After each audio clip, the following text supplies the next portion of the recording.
Nii, meie selle aasta väikseim ahi, mis me oleme siin see aasta teinud. Tegemist siis väga lihtsa ahjuga, Soome tüüpi ahi, moodriga.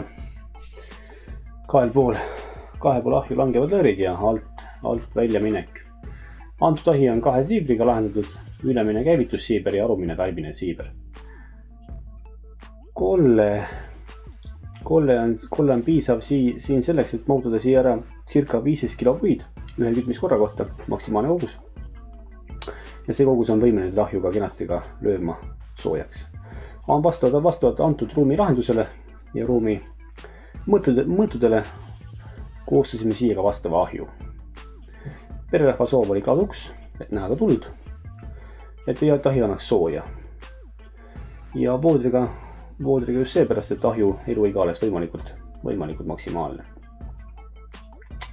Väga lihtne ahjuke, ilus kompaktne ja siia ruumidesse piisavalt sobiv ette.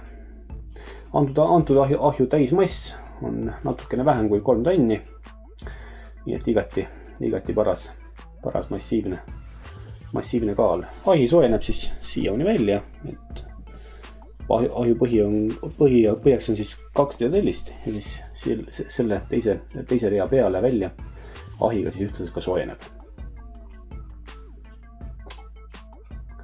Selline siis seekord.